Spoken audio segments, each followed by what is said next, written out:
Hello and welcome to a weekend news episode of the Leveraging AI podcast, the podcast that shares practical, ethical ways to leverage AI to improve efficiency, grow your business, and advance your career. This is Isar Meitis, your host. And just like in previous week, we're going to focus this episode on one or two big topics, and then we're going to do a rapid fire list of other things you need to know. The two big topics this week is going to be, is AI development slowing down or not, and what that means to the future of AI and to the companies that are developing it. The other is going to be a web controlling app from OpenAI, so a version of ChatGPT that can control multiple aspects of your computer and run things for you, and lots of other important news from this week. So let's get started. As I mentioned, the first topic we're going to dive into is AI development slowing down? There are multiple resources that are hinting that this is what's happening. And it's been coming from multiple different directions. There's obviously people who think the other way around. So let's try to understand what's going on. So first of all, Andreessen Horowitz, both founders of the company, had interviews in the past week claiming that there's a clear slowdown in AI development pace. They're giving several different examples. One of them is that they're saying that the growth from GPT-3 to GPT-4 was significantly bigger than the growth between GPT-4 to Orion, which is supposed to come next. And they're claiming that in addition to that, while ChatGPT had a huge lead in the beginning, that lead has been diminished and that most company has caught up, and most companies are roughly at the same level right now, which suggests that that's some kind of a glass ceiling for the current technology. They're stating multiple potential reasons for that all compound one on top of the other. So the first thing that they're talking about is the shortage of data, and specifically high quality data. So they're stating that between April 2023 and April of 2024, many websites has blocked access to data for training for these models. And they're saying that restricts 5% of overall data, but more importantly, 25% of high quality data is now not accessible for these models training. The other thing that they're mentioning is obviously GPU shortage. So all these companies are fighting on GPUs, and the biggest benefit of that is obviously NVIDIA, that has become the largest valued company in the world again this week, and it's probably not going to leave that position for a while. But there is definitely a GPU shortage right now when it comes to training. But even if the GPU shortage gets resolved, Andreessen Horowitz partner are saying that then there's going to be power constraints to power those new GPUs. And even if that gets solved, there's a cooling capacity issue. So across all different aspects of the ecosystem of training models, there are bottlenecks that are not easy to resolve. Now, if we go back to what Ilya Sutskever mentioned when he left OpenAI and founded his company SSI, he mentioned exactly that problem. He said that he thinks that the current scaling tools and processes have plateaued and we need to look for something else. And the exact quote is, 2010s were the age of scaling. Now we're back at the age of wonder, which means he thinks that new breakthroughs and discoveries are going to make the difference versus just pouring more compute and more data into these models. And this is true for many companies. In an article by The Information on November 13th, they're claiming that Google is encountering serious performance issues when in the training of their next Gemini model. They're saying that the traditional scaling laws have now significant diminishing returns. And they're also saying that AI generated, also called synthetic data, is being used more and more to compensate for the fact that we have consumed all the human generated data, or that it's blocked from training. They're saying it's not delivering the expected improvements as the scientists expected initially. Google's way to address that is that they formed a new team led by Noam Shazier, who we spoke about several times in the past. He's a top scientist that Google has brought back in the cost of billions of dollars.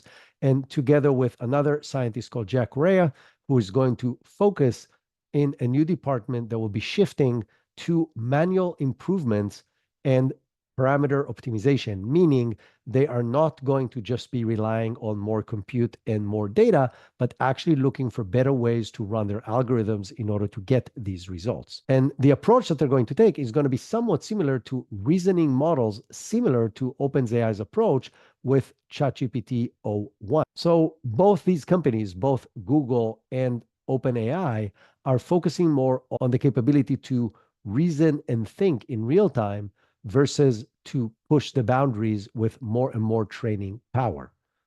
Another scientist that has leaned into this topic is Jan Peleg, who is the founder and chairman of Deep Trading. He's a top scientist in the AI world running within the financial AI space. And he said in a tweet this week, and I'm quoting, "I think it is safe to assume that all major players have reached the limits of training longer and collective more data already. It is about data quality now, which takes time."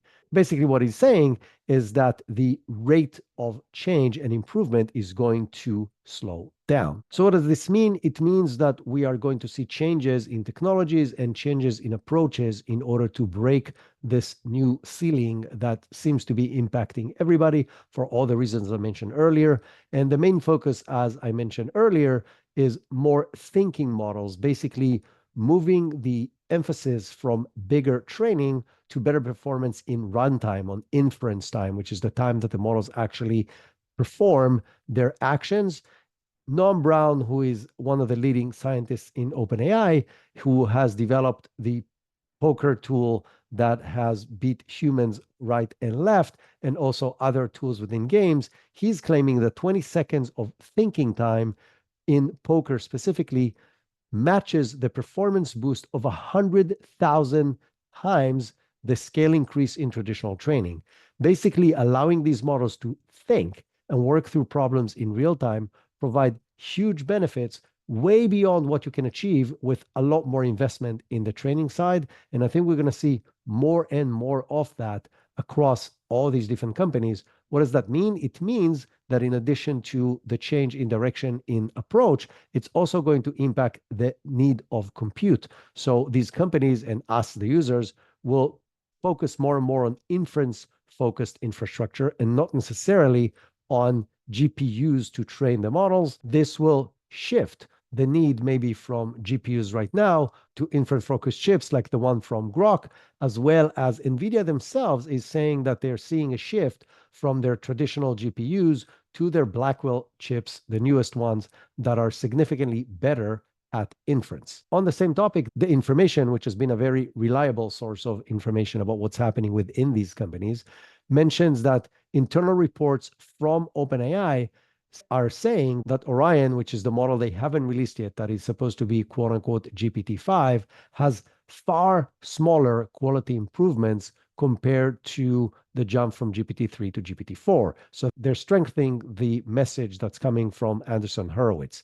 Also, they're claiming that some researchers report that Orion isn't even consistently outperforming GPT-4 itself, which is almost 2 years old at this point. Now, on the flip side of that story, there has been two really interesting interviews this week. One with Sam Altman with Y Combinator, and the other with Dario Amodei, the CEO of Anthropic, with Lex Friedman. So on the interview with Y Combinator, Sam Altman, the CEO of OpenAI, is claiming that OpenAI has a clear path to achieving AGI and that they know what to do in order to get there. And he made it pretty obvious that he thinks it can be achieved in 2025. Now, the flip side, which is very interesting, is that he believes that it is going to have, and I'm quoting, surprisingly little impact on society. I personally strongly disagree with that assumption, but he obviously thinks that the path to AGI is clear. And that means that maybe the compute limit or the training limit that everybody's talking about is not impacting or not significantly impacting the path that he sees forward. The other interview was Dario Amodei, the CEO of Anthropic, being interviewed on the Lex Friedman show. Now, that's a 5-hour episode. I didn't get a chance to listen to all of it because in this past week and a half, I've done 3 different company workshops, plus speaking at one conference and launching another cohort of the AI business transformation course this coming Monday. And I'm doing another company training next week. So I've been doing a lot of training myself. And so I did get a chance to listen to the full 5 hours. By the way, those of you who are interested in joining our AI Business Transformation course. As I mentioned, it is starting this Monday, November 18th. So if you're interested in starting the year of 2025 with significantly more information for yourself and your career, as well as the company and your team, it's your more or less last chance to sign up for this. The course is 2-hour sessions every Monday for 4 weeks in a row, and it has transformed hundreds of businesses with AI implementation through the knowledge that we're providing since the launch of this course on April of 2023. So if you want to change the trajectory of your career or your business and learn how to really implement AI in a business perspective, it's a perfect opportunity. Come join us this Monday. There's going to be a link in the chat, and you can use promo code AI2025 for $100 off so you can be better prepared for AI in the year of 2025. But now to that 5-hour interview. In this interview, Dario mentions several different things. Some of them are repeating what we already shared with you a few weeks ago when he published his blog about this topic. But he feels that they are on the path to having what he calls very powerful AI, which everybody else calls AGI, by the year of 2026. So again, in the very near future, he also expects super intelligence, something between 2026 to 2027.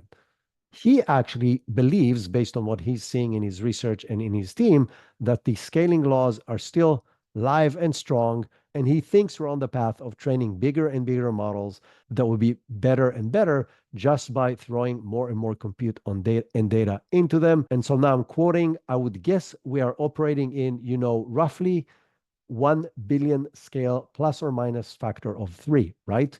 Those are the models that exist now or being trained now. I think next year we're going to go to a few billions, and then 2026 we may go to, about 10 billion. And probably by 2027, their ambition to build $100 billion clusters. And I think all of that actually will happen. So he is obviously one of the top minds when it comes to AI implementation and scaling. And he believes that the scaling laws are still holding and that path is still a viable path. So who is right and who is wrong in this scenario? I don't really know. Again, much smarter people and more knowledgeable people than me are saying different things. What is obvious to me is that it doesn't really matter. What matters is, even if the technology is slowing down, and even if it will take a while to figure out the next breakthrough or method to move forward, the capabilities that exist with AI right now will transform most businesses, all of the aspects of knowledge businesses, and it will happen within the next 2 to 5 years, even if we see no improvement moving forward. And so I think that discussion is a very interesting discussion from a technological perspective. It's a very interesting discussion from the social and economical implications that it's going to have. But from a practical business perspective, it doesn't matter. When I teach my courses, when I do my workshops, which are happening more and more frequently, it is very obvious to me that most business people in the world are very far behind from implementing the current capabilities that are available at their fingertips for either free or almost free. And so the revolution is already here, even if we stop developing for the next 2 to 3 years moving forward. So let's switch gears to the other topic I want to dive into a little more in this episode, which is the fact that OpenAI has launched an operator agent that can run and operate applications on your computer. So a few weeks ago, we have reported that Anthropic has released a similar platform that allows to run on the local computer and control more or less everything. But there are some major differences between these two launches. First of all, OpenAI are planning to release this as a full product, not as a beta, in January of 2025, meaning it's just around the corner. It has already been released as part of their existing application. So if you are a paid user of ChatGPT and you have the macOS application, you now have the ability to run several different applications on your computer.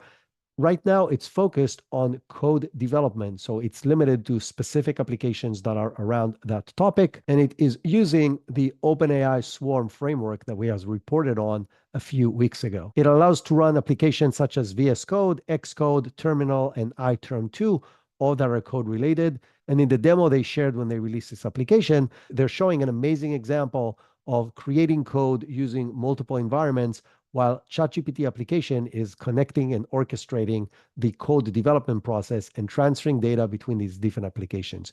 A few big differences between what Anthropic has released and what OpenAI has released. So the first thing, it looks a lot more baked than the Anthropic application, and you don't have to learn how to install it through different ways. It's just there in the application. The second big difference is you can provide or reject access from this tool to specific applications, meaning it doesn't control your computer. It knows how to interact with just specific applications, which presumably, at least in my head, is supposed to make it significantly safer to use.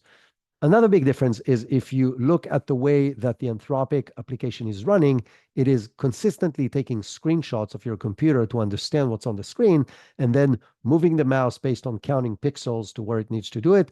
The OpenAI application doesn't seem to do that. It seems to actually just see the screen and be able to interact with the application that's running on it. And it seems to be running significantly more efficiently and faster and smoother than the Anthropic application. Now, it also has some additional functionality that OpenAI added to the application. It has better voice assistance capability. It has screenshot functionality where you can take screenshot and just ask about it and you will understand what to do. It has web search through Search GPT now built into the application and document context understanding. So a lot of improvements to the Mac OS application, but the biggest deal is the ability to control things on your computer. We had a very long conversation about this a few weeks ago when we were discussing the Anthropic tool, but this is the direction everything is going. All the big companies, including Microsoft and Amazon and Salesforce, are all working in that path. And 2025 is going to be the year of these agents that will be able to control and engage with different applications. What is going to make them successful, more or less, and achieve wide success is two things. One is their ability to run consistently and without many mistakes. And the other is our ability to trust them from a security perspective.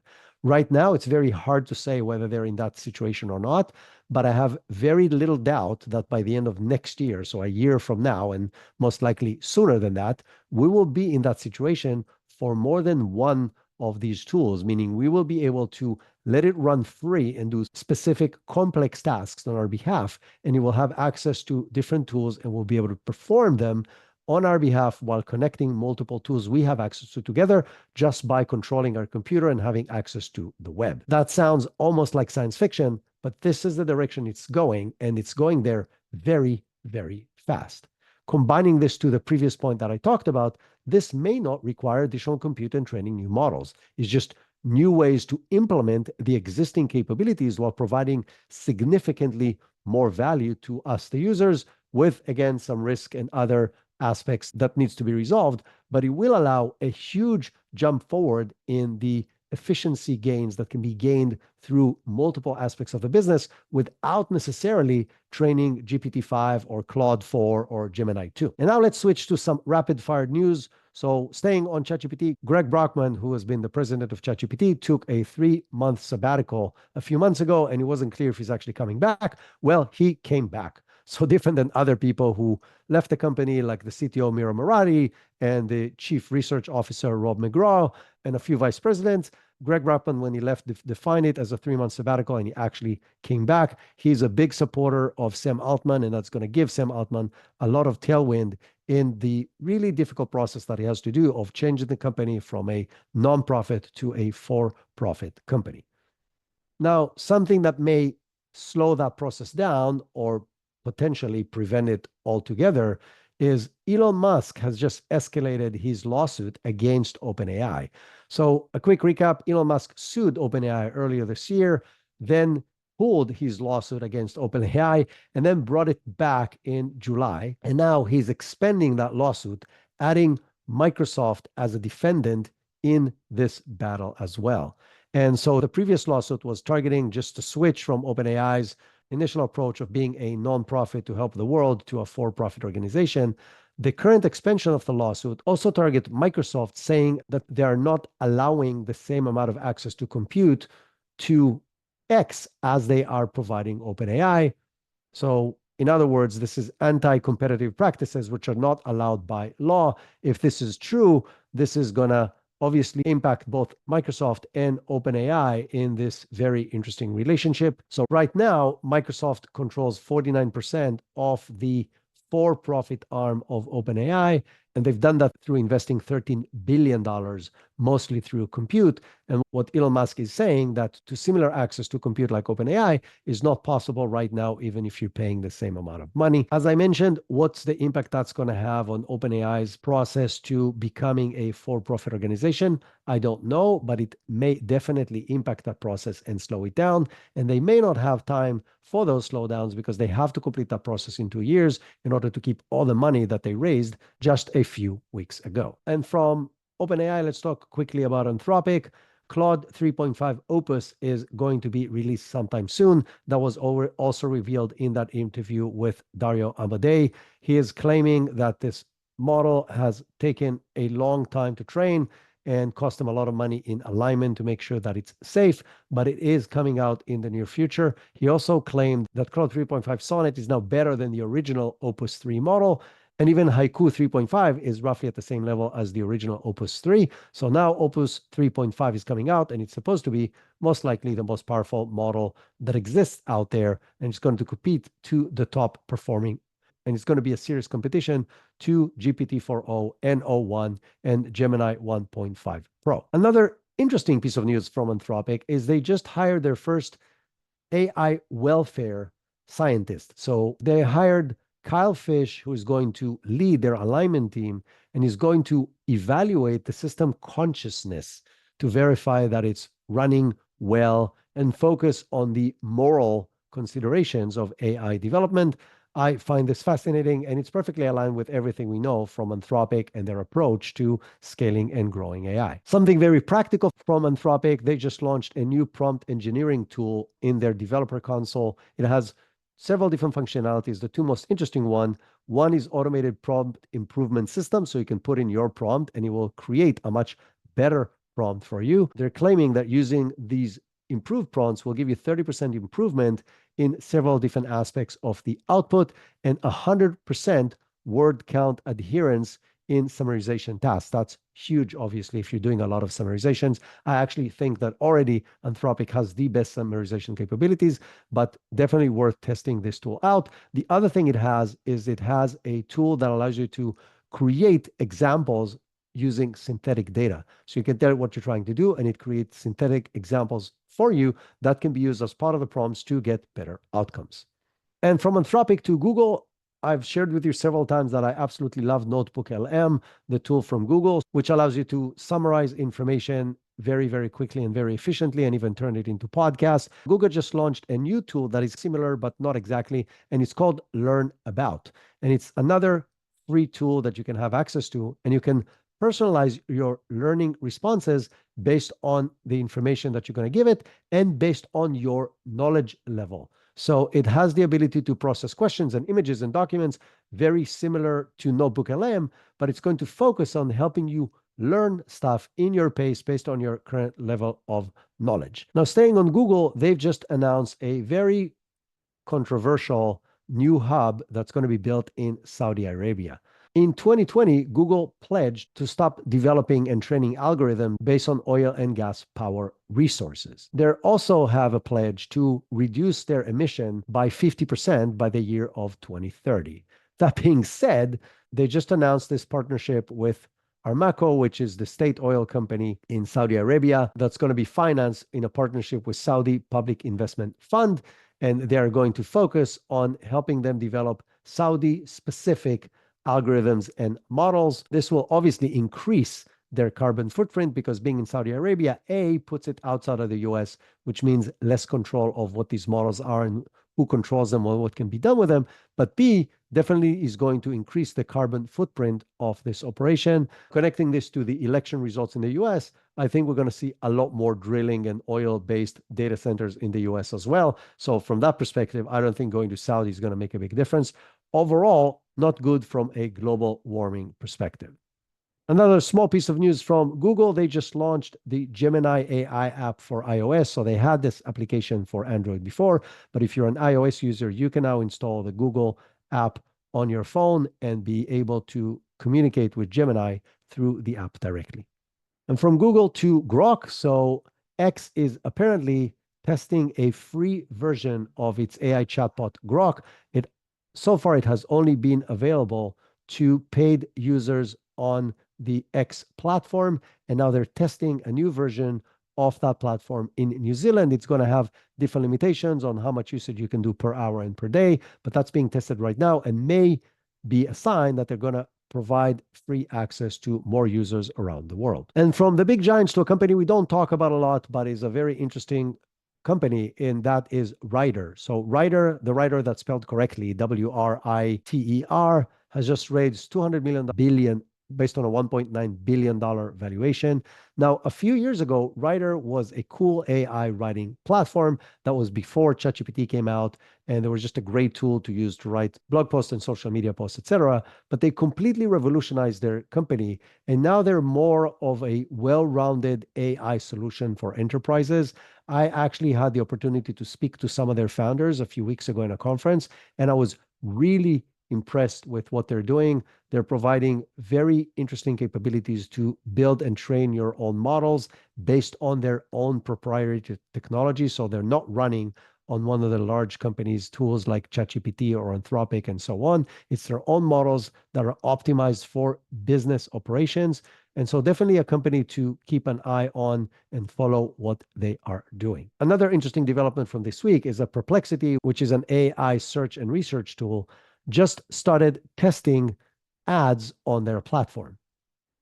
So I use Perplexity more and more. I think it's an amazing tool. I still think it's better than both Google's and ChatGPT Search GPT as far as of right now. And they just started testing two different formats of ad. One is sponsored follow-up questions. So at the end of every one of your searches, there are follow-up questions, and some of them are now going to be sponsored. And the other is going to be paid media positions that are clearly labeled as sponsored content that is going to come as part of the results. Some of the big names that are in their initial launch of ads are indeed Whole Foods, Universal, McCann, and PMG. All of those are participating in their initial program of running ads through their platform. It will be very interesting to see how that works.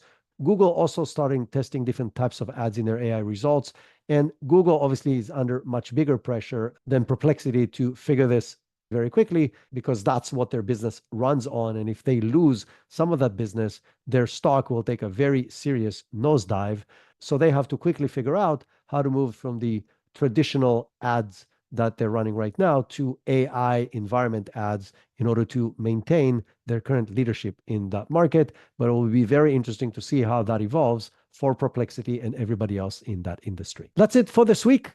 I hope you find this new format helpful of going deeper into one or two topics in the beginning and then going quickly over the other news. I would love your feedback on that. So find me on LinkedIn and let me know what you think. As I mentioned, check out the AI business transformation course. There's going to be a link in the show notes for you to sign up for that. And you can use promo code AI2025 to get $100 off and be better prepared for AI deployment in 2025.